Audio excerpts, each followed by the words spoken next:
It's an unfortunate trend, but a trend nonetheless. Netflix's Monday Night Raw reaches record low viewership. You can lead a horse to the water. You cannot force that horse to drink the water. We can only help WWE so much. Eventually, WWE is going to have to help themselves. We can only offer so much advice, so much feedback, so much constructive criticism. Eventually, WWE has to get better. When their own streaming service that is carrying their PLE, ESPN, says that the event sucks, and they're being generous, giving it an average C. When fans that used to coddle the balls of Paul Levesque McMahon, Hunter Hearst Helmsley, start saying, dude, this company, this product, these shows have to get better. And when ratings and numbers consistently hit new record lows, what will it take for WWE to finally look in the mirror and say, maybe, just maybe, we have to change. We have to get better. We have to be better. We have to listen to the fans that are telling us the product is below average. The product is lifeless, soulless, no pulse, no energy, no effort, no passion.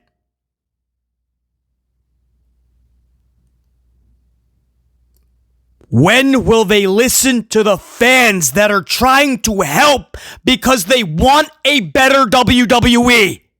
When will they listen to the people that are carrying their product when Fox tells them, we never saw a return on our investment. We gave you a lot of money. We got nothing in return. They pissed off Fox. When Netflix is saying, dude, you gotta pick it up. We're losing viewers by the millions. When NBC Universal, which oversees the USA Network, says, dude, we don't even want to be in the running for Raw. That's a sinking ship. Maybe.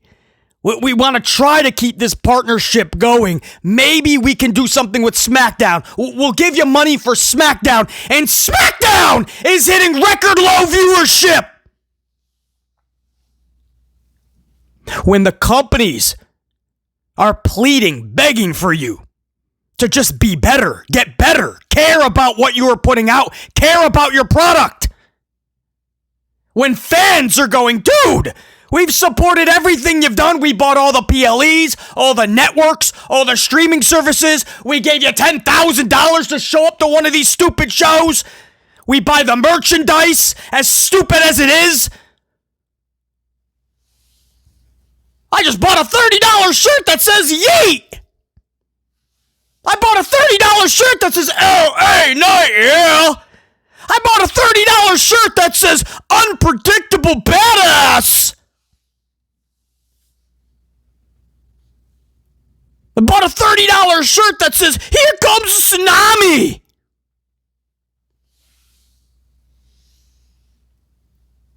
Ozilla. It's printed right there on the shirt. It says Ozilla.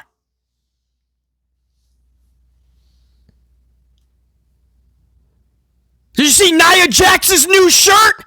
In big, bold, white letters, my hole! But they buy all the merch, all the tickets, all the PLEs. They support. And when they finally say, dude, can we just get better? This feels stale. It doesn't feel like there's any passion or care. No pulse. Helmsley looks at them after they given all this money and said, shut the fuck up. You ain't a real fan. And I haven't even given you the numbers yet. This is just the cold open teaser and the opening monologue on this subject. BC has a lot more to say about it. It's coming up in today's Amped Up show. We're also going to talk Andrade returning to Dynamite last night, returning to AEW, and this is one of those things that will just make your eye twitch. Because I don't know, am I supposed to fake excitement for this? Is this where I'm supposed to say, wow, we're going to get some good wrestling matches? This is where he belongs, Andrade. WWE didn't know how to utilize him. Am I supposed to hit all the talking points here? Because we said that with Vince, or Vince didn't know what to do with Andrade. He's better off in AEW. Now we're going to get the good stuff.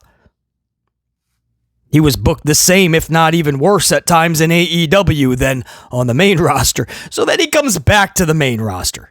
And of course, AEW fans are like, oh, screw, he didn't do anything anyway. He's a bum. Forget him. Comes to the main roster, does nothing. No memorable moment. And trust me, Hunter Hearst Helmsley, I always say you can blame him at the top of everything.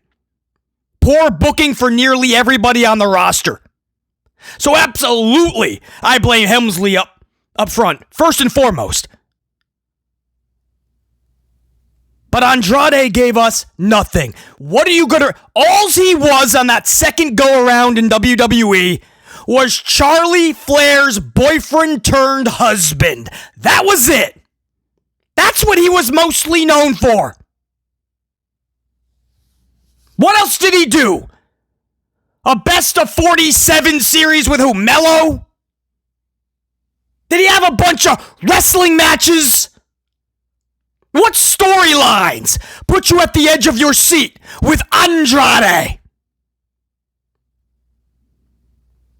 It wasn't even a big story when WWE gave him Das Boot. We were hearing wellness policy issues. We were hearing attitude issues. So then he goes back to AEW. I said last week, AEW putting on decent to even good shows on Dynamite and even Collision is not AEW's problem. I've went on record many times and I've said, AEW, if I had to say which show puts on a better show, a Raw, a SmackDown, a Collision, or a Dynamite, I would have to give that edge to All Elite Wrestling. If there's one show that's better, quote, than another, it would be AEW. Because I feel like it's less of a chore to get through. But as I said last week, you need more of that right now. And this is a time where Tony Khan and AEW can capitalize on WWE's mistakes and failure and unwillingness to get better. This is the time where you can't just be a decent show every week, or even just a good show. I felt it was a decent show, BC. Hey, BC, I felt Dynamite was another good show, man. Things flowed, right? That's what we always say. Things flowed. I feel some things made sense. I thought all in all, this was a good show, I say. That's not how we should be talking about professional wrestling shows. We should be electric with our conversation. We should be rocking out at the water fountain if you're at school or the water cooler if you're at work. Excited to talk about this. Do you hear the community after we get a show? A decent or even a good show. Do you hear the community? I thought that was a good show, you know. I thought things flowed, and I felt like there was a little bit more of a rhyme and reason to things. Some things made sense. I like this. Oh, this was pretty cool. So, yeah, you know, they did what they had to do. You know, what are we talking about?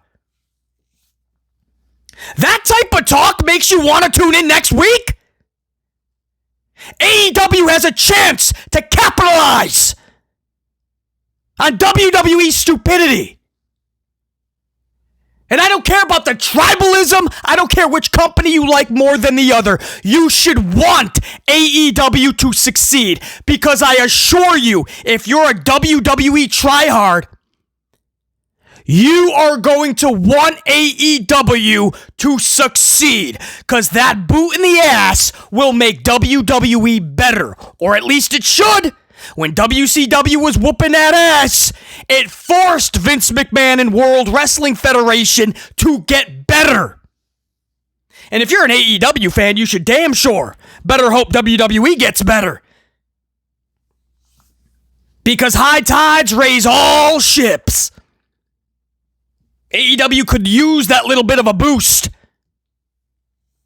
But if WWE is not going to, then hey, AEW can take it upon themselves. It's going to take extra work, longer hours in the office. Tony Khan's going to have to tell the Jaguars and his soccer teams and everything else. All those things that he's on the board of directors with, he's going to have to put it to the wayside and go, listen, I got to go whoop some ass.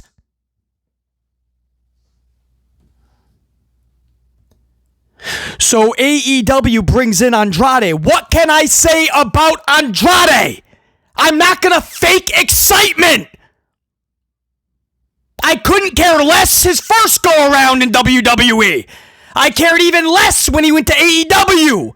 I cared even less when he came back to WWE. And I care less that he's back with All Elite Wrestling. But basically, he's gonna have a banger with Omega. And I really feel, Beasley, that Meltzer's gonna give him 61.5 stars. It's gonna be the most stars in the history of stars. The sky will be like, whoa, you have a lot of stars. Basically, I don't know, man. It's Omega and Andrade. I do have a feeling we're gonna yell, "That's awesome!" 56 times. It could set an all-new record. Basically, I think you're not seeing the big picture here. Basically, we're gonna get a lot of good wrestling matches. Basically, we're gonna get a lot of good wrestling matches because Andrade, man, he's just a banger machine. He's a wrestling savant. More wrestling matches, more good wrestling. Yeah, awesome. Yeah, that's what we're missing. We're not missing good wrestling. We have no shortage of good wrestlers. We have no shortage of good wrestling matches. Get that through the dome piece, please. That's not what is dragging down professional wrestling. Larger than life characters, which Andrade is not. He's just not. I'm done even calling this guy a mid-carder because I don't even care when he's in the mid-card. I make it a point to get up, make a coffee, throw myself in traffic, pick up a bad habit when his matches are on. I don't care. And I know I'm not the only one because when he plays hopscotch, when he plays Frogger and jumps from company to company, a little bit of hot potato, but not with a title, with Andrade. When he does that, nobody cares. It's not even a big story. He doesn't move the needle, and if he does, it's backwards. Nobody cared about this guy on SmackDown this last go-around. Nobody cared. Nobody was going, where's Andrade? Or maybe we were, just to go like, hey, where's A and B and wrestler C, wrestler D? Right, there's always a plethora of wrestlers stuck at catering or just told stay home because we don't even want you to show up because we don't have anything for you. So it's okay to ask, where is wrestler A, B, or C, or D? But nobody cares.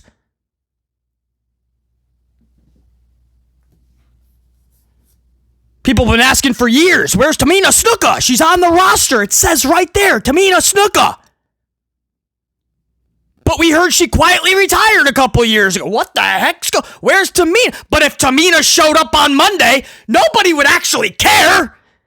We'd be like, whoa. We were just saying, where is she? We didn't say bring her back. Tamina versus Nia Jax in the main event of WrestleMania. Andrade's back. That was supposed to be a cold open. That was supposed to be the monologue. BC's fully amplified. I've had 3 coffees. It's pretty damn early. A lot of travel to do. A lot of business to conduct. So no, you know what? We're just doing the Andrade story now. And the Raw rating will come after. It was supposed to be flipped. I never finished the opening monologue, Coldo. We went right into the show. You never know what to expect on Amped Up with BC.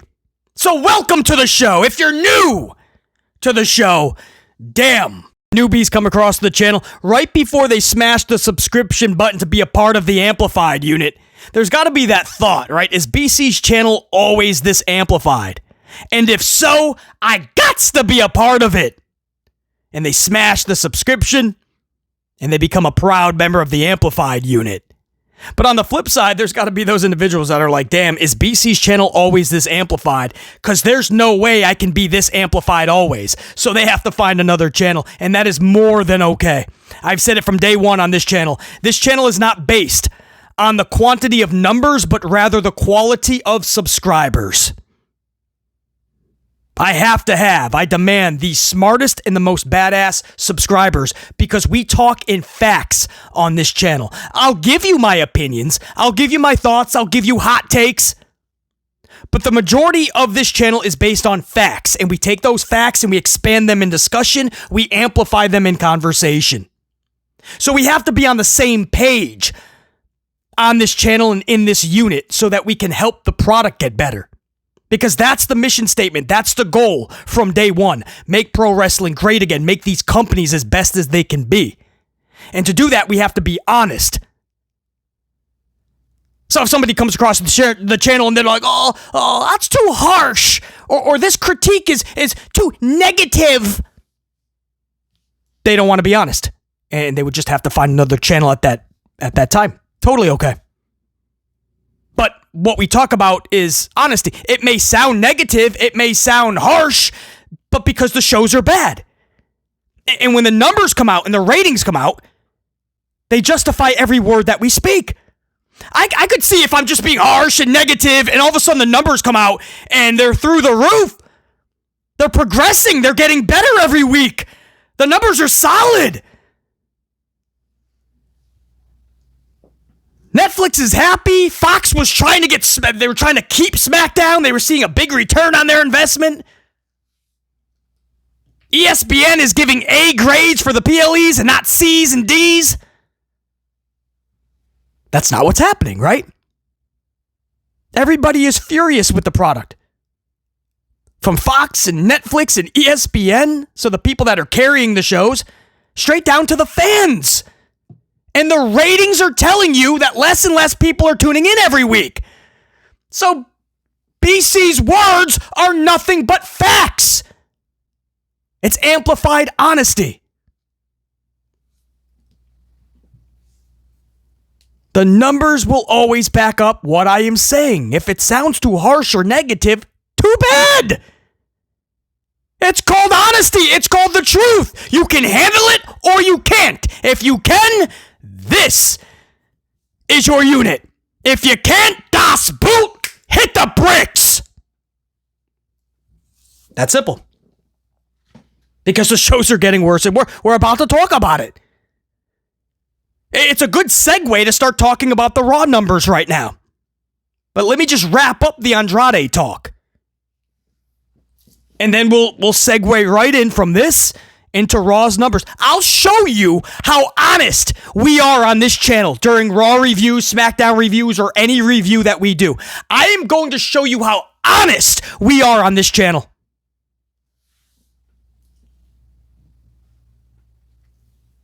But for Andrade, let me wrap this up.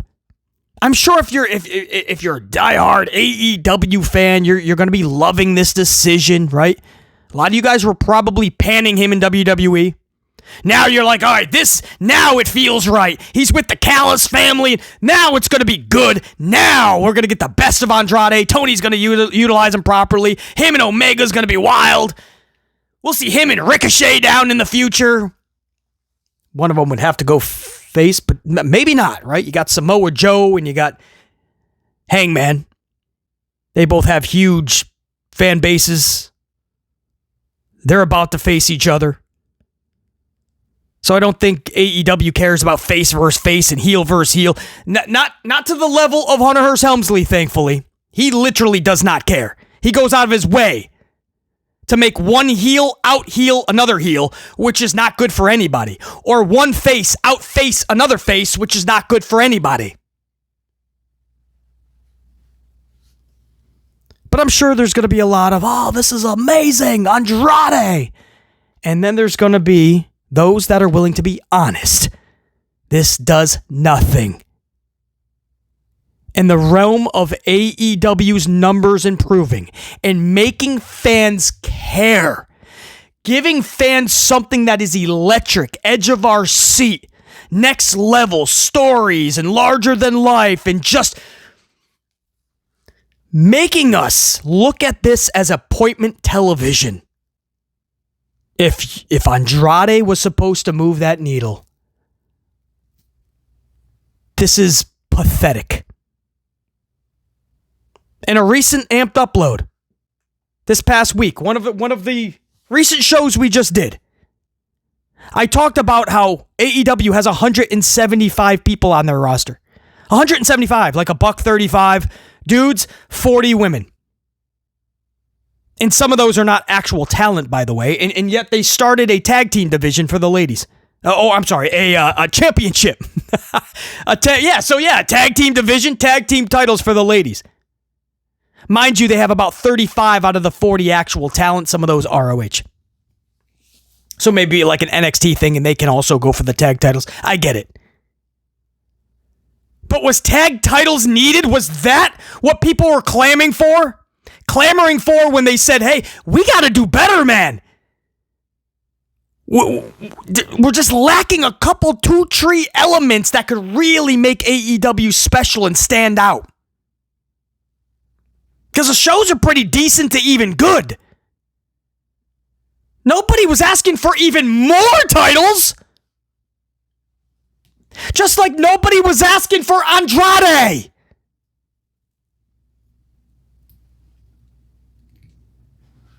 When Andrade left WWE, that's why the conversation wasn't hot and heavy at all. He's going to go to AEW. Because people stopped and thought, wait, that doesn't do anything. And by the way, he was already there and he didn't do anything. Nobody cared. Supposed to act like this is a big deal. The dude was a bum in WWE.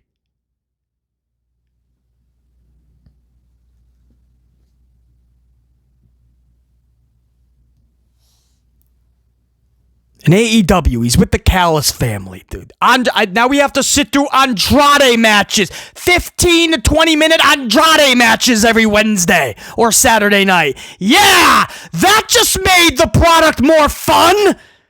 Guys, we're going to yell, this is awesome, to some more good wrestling. AEW doesn't have a lack or a shortage of good wrestlers. That's not what they were lacking. The reason they're stuck in the 600,000s in viewership, the reason they're stuck isn't because they don't have good wrestlers. The 175 on their roster is pretty freaking good. A lot of them are not. Most of them are not standing out correctly. So now you bring in another good hand, because that's all he is. He's a good hand. He's a good hand. He's got to give you some good wrestling.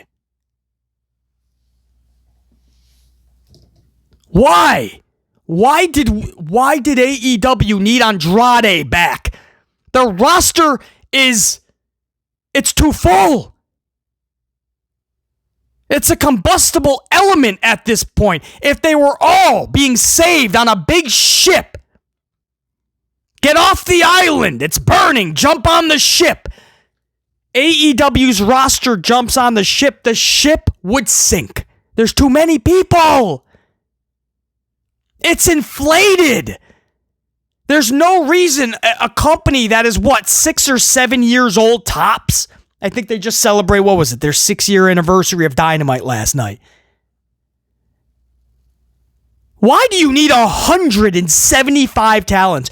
Do you realize WWE doesn't even have 175 talents? Do you realize that?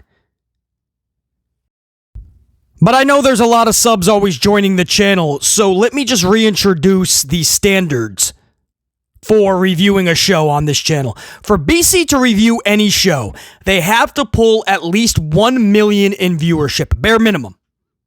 A show has to pull 1 million viewers for me to review it.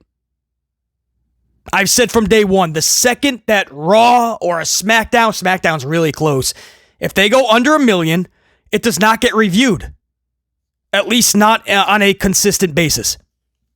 Now you say, well, BC, you've done Dynamite reviews in the past. You've done PLE reviews. Absolutely. Absolutely. I will always throw in a bonus for you guys. That's for you.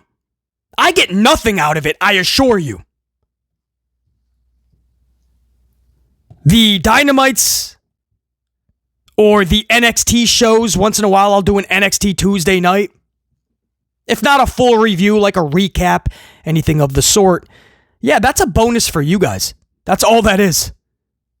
Because I know there's a lot of you guys that are interested in maybe NXT or AEW. And you'd like my thoughts on it. So I'm always keeping up with it. But yeah, that's always been a rule on this channel. I think a lot of newer subscribers don't understand that. So they think they're, we're getting a Dynamite review every week. No, they have to earn that. That's what I mean. This is an amplified channel. We're not like everybody else. You have to earn your review on this channel. You have to earn the right to be critiqued so, quote, negatively or so harshly. But to get BC's honesty, you have to earn it. And yeah, I've done a lot of AEW Dynamites because I make no bones about this. You guys know this. I want AEW to succeed. Because I think not only is it healthy and good for the wrestling industry, but it's the boot in the ass the WWE needs. So if I can help that out at all by cutting reviews, if I can help Tony Khan out and go, dude, check this out. This isn't just opinion we're saying here. This isn't just my take on it. These are facts. This is why this is working. This is why this isn't working. Check this out. And if Tony understands that, utilizes it, it helps. Unfortunately, it doesn't look like they want the help. Or they don't really take any of it under consideration. And it's pretty much the same thing every week. Decent to good shows. But you need better than that right now. Because decent to good is only going to keep you stuck at around 650,000 viewers. On a magical week, you might crack 700,000. On another off week, you're going to go into the 500th case. That's just how it is for AEW and NXT, by the way. Guys, AEW is just meddling around NXT numbers. I mean, we can't even talk AEW with Raw and SmackDown because AEW is just trying to beat NXT. The Dark State. Their former Ricky Starks, now Ricky Saints. Their former Ethan Page. They're trying to compete with Lola Vice.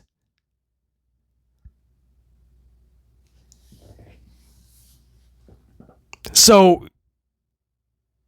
yeah, I know I've done a lot of AEW and I'll continue to from time to time, and NXT as well. But don't get too spoiled on that. My rule has always been you have to have 1 million in viewership. NXT and AEW is nowhere near 1 million. But I go out of my way for you guys to always talk about it. Even though they're really struggling and not enough viewers want to tune in. There's not enough people every Tuesday night or Wednesday night that want to tune into any of these shows. There's not enough. They basically have their niche. That's it. Casuals are still there, barely, but they're still there. They just they have no need to tune in. And on top of that, I'm extremely busy on Tuesdays and Wednesdays. The middle of the week, I don't know what it is, just extra busy. But I do go out of my way from time to time to try to cut a review on Dynamite or NXT. So just know that, BC, where's the Dynamite review or where's NXT? That's not a consistent thing on the channel, man. You have to have 1 million in viewership, and that's what I'm trying to help with when I do talk AEW, when I do talk NXT. I'm trying to get them to that 1 million plus. The issue is we have a 1,000 people trying to talk pro wrestling as if everybody knows what they're talking about. Everybody believes that their opinion is fact. So you have all these talking heads. Nobody has any substance. BC's over here like, dude, we're just speaking in fact. We're just trying to help.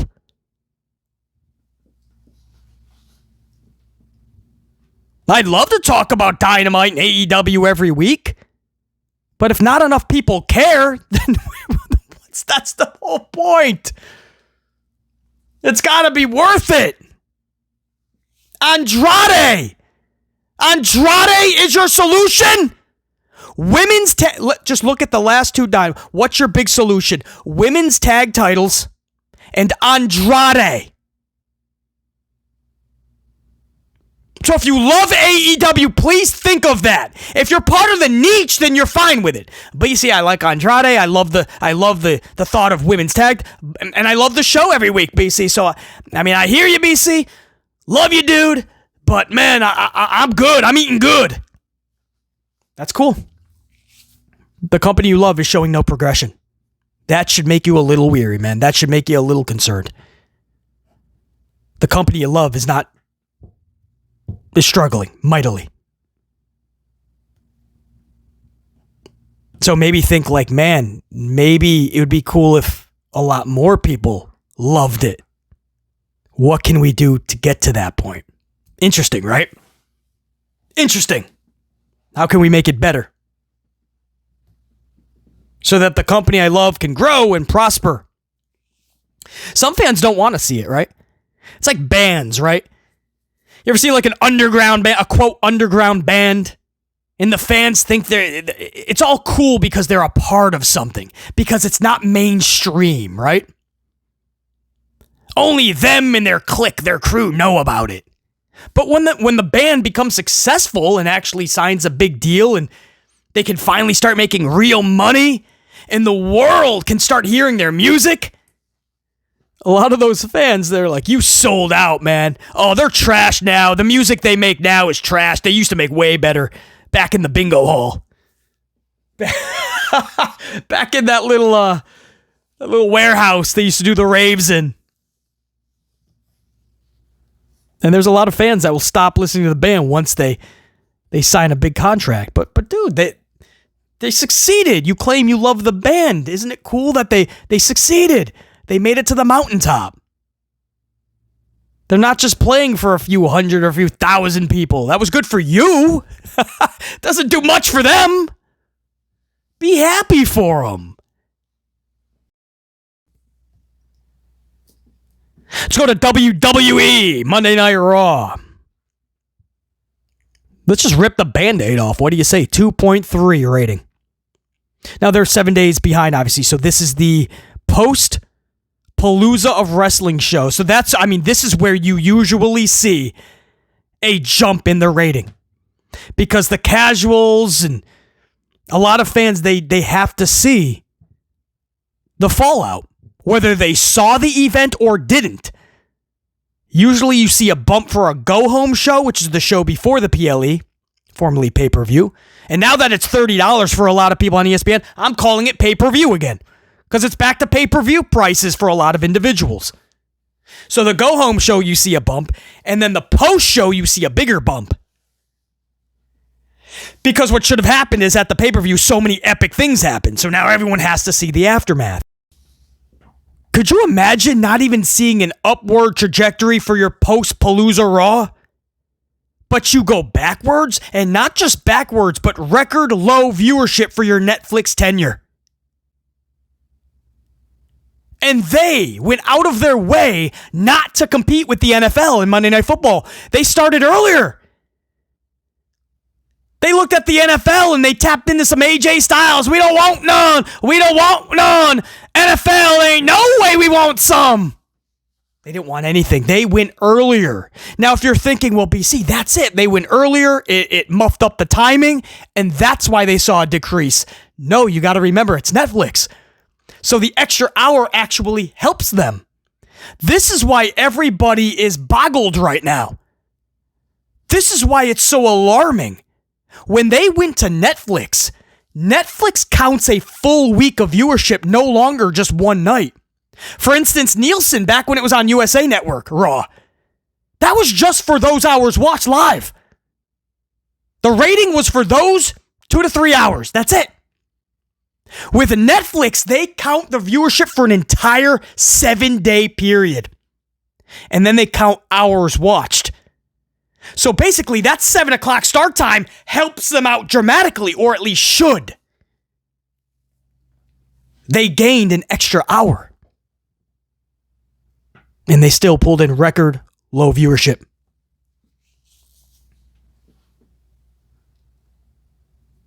$2.3 across 7 days. Monday Night Football has nothing to do with that. By the time Tuesday morning hits, you're not watching Monday Night Football. When it's Wednesday night, you're not watching Monday Night Football. Thursday morning, you're not watching Monday Night Football. Netflix is still counting all of Raw's viewership for that Tuesday, Wednesday, Thursday, Friday, Saturday, Sunday. They pulled a 2.3, and if you're wondering, hours watched, they were over 5 million. Originally, they went down to 4.6 some odd. 4.6 some odd in hours watched. They lost 700,000 to 800,000 hours of viewership. They're on their way to losing 1 million hours watched. Netflix is all about the hours watched. That's their whole business model. Why is WWE losing almost 1 million hours watched? 750,000 gone. This is coming off of a PLE. A PLE, WrestlePalooza. A palooza of wrestling. And they somehow, listen to these words, this company somehow found a way to make the fans not want to watch the aftermath. WWE found a way to make the fans not watch. WWE found a way to turn fans away from the product coming off of the Palooza. That's how bad it was. That's how bad Palooza was. That's how bad Raw has been. And that's how bad Raw was on that night. This isn't being harsh. This is just being negative, or maybe it is. I don't care. It's being truthful. The numbers are showing you that every word that BC is spitting is factual. 2.3. It's almost like everybody's correct in their assessment of WWE, right? ESPN gives Palooza a C grade. I think that's being generous, by the way. And it was universally panned by industry professionals and fans alike. It's almost like everybody was right about WrestlePalooza. When fans are saying that Raw is lifeless, it's got no pulse, there's no passion, there's no energy, there's no care, the show actually sucks. And then the numbers come out and they tell you that, yep, fans chose not to watch. Wow, it's almost like we're right. The show sucks. When we keep telling the company this and we keep being correct, at what point does the company finally go, oh yeah, we are the problem. We're not producing good television. The majority of our characters nobody cares about. We have no really good storylines. We're starting Monday Night Raw this week with Asuka, Io, and Rhea. Now, even if you want to say that's a good little storyline piece, that's a good little storyline. Why are we kicking off? The start of the show and the end of a show is supposed to be your top storylines, your top. We started the show with that, and we ended with the Usos and the Bronze. If the Asuka Io storyline with Io's over-the-top acting, crying nonstop, totally blue and crying for 2.5 hours, that's what happened on Monday. If that's your top storyline, are you surprised they're pulling in 2.3 record low viewership? Are you surprised that the majority of the fans are like, what is going on? Even if you don't mind that storyline, that's it. That's all they have. So they had to start the show with it. Because you saw nothing the rest of the night. I'm telling you, I reviewed the show. I unfortunately watched it so that you guys didn't have to. You had a bunch of grande, espresso, macchiato, frappuccino, cappuccino, grandes out there. Don't even know who they were taking on. Don't even care. I forgot, and that's a good thing. Not even going to bust out the notes. Don't even care. It was nothing. It leads to nothing. It's not a fun storyline. It's not a good storyline. I don't even want to think of Kaiser under that mask, or Pete Dunne, or Tyler Bate. Rusev and Dominic Mysterio was a match on Monday Night Raw. Rusev and Dominic Mysterio, heel versus heel. And when it was done, Dominic low-blowed Rusev and rolled him up. So Rusev, this badass, diabolical heel supposedly, took a heel tactic, low blow, and then was rolled up. Heel Rusev got beat by a heel tactic and then rolled up. Think about that. That's Helmsley's booking. That's your WWE. And you had the Usos and the Bron Brons, a rematch from the Palooza that was already panned last Saturday. The match was sloppy. The match was Nobody needed to see it again. Not for a main event of Raw a week later, for sure, but that's what you got. Well, BC, Roman came back, so it's the top story. Oh, wow. Awesome. Maybe we'll see Roman and Bronson again. Roman and Breakker should be good if they built Breakker up the right way, but he's not built up yet. So when you can have Roman versus Breakker right now, Breakker's a bum right now. Every other show, Breakker is getting his ass whooped and he's running away. Then once in a while, they look badass, right? They're beating up the faces, and Bronson Reed has shoes around his neck, and Braun Breaker's barking. And then the very next show, they're getting beat up and they're running away again. This version of Braun Breaker you want to see against Roman Reigns? It's not near the time. You got nothing. BC, it looks like Roman could form the OG bloodline, but this time Jey Uso has more superiority. It's going to be a bigger... Oh, wow, I can't wait to redo a gimmick that faded out. Faded out completely a year ago, if not more. They got the good out of it. Roman Reigns reforming an OG bloodline. OG, can we get Home Depot Sami Zayn to make us laugh in it?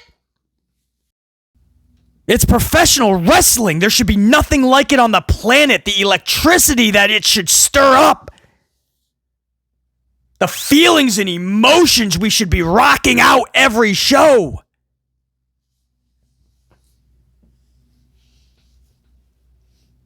It's become just business as usual. It's almost become like a chore for the promoters.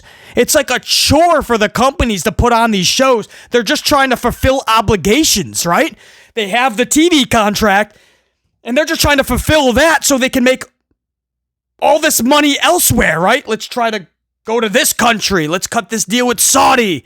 Let's see if Netflix will give us another $1 billion. They're just on to the next without thinking about the product at hand. And what they're doing is burning bridges. Because when these contracts end up, the companies are no longer going to give them another $1 billion. Ask Fox. Ask Netflix. They're furious right now. NBC Universal, watch when this SmackDown deal is done. They're out. SmackDown could, by the end of the year, go under $1 million, especially with holidays coming up. They're so bad already. They could drop under $1 million in viewership by the end of the year. Mark those words. ESPN's probably already thinking, what did we do? They're burning bridges by not paying attention to the product that these entities, these conglomerate companies paid for. They paid for WWE to be at its best. Nobody cares. Once they start cashing those checks, they're on to the next. And you can tell WWE does not care about these shows. They don't care. And you feel it with the lack of everything. There's no emotion. There's nothing to feel on these shows. They're soulless. It's pathetic. But hey, at least AEW got Andrade. And hey, Io is going to team with Rhea Ripley to take on Kabuki Warriors. Pro wrestling is as hot as it's ever been in 2025, guys. Woo! That's what BC's got for this amped up Thursday, the 2nd of October of the year 2025. I think we're already into October, yes. Before we take off, big shout out. Amplified unit. Gold. And I'm talking my coffee unit. Dante Jaron 23. I appreciate the extra coffee. And I believe the Raw review upload of Amped Up. Dante Jaron 23 says at this point, giving up all hope for this product to get better. It's obvious it never will be what it once was. No. And that was a big part of that Raw review too. Dante Jaron 23. Appreciate you, man, as always. But if you guys caught that Raw review, man, that was a big theme of that. The whole opening monologue, which was lengthy. I talked about how I probably unfortunately, I caught a clip back in 1997 of WWE RAW is War. And just the intro, just 2.5 minutes. And that rocking theme music. The Raw is War theme music, man. And that guitar riff.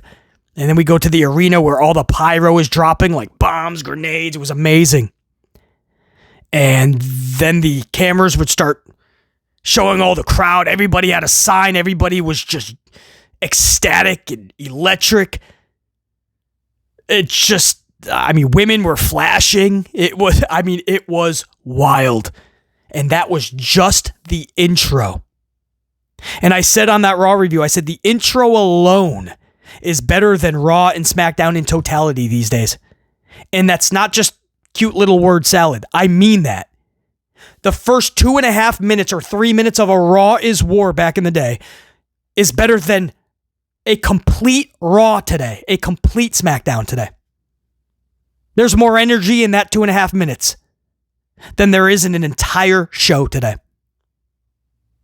So Dante Jaron 23, those words are oh so true. And it's unfortunate, but we'll keep trying to help them out with these reviews and these shows and these discussions and hope that these promoters hear it, understand it, and make the right adjustments. And any way we can help, we will.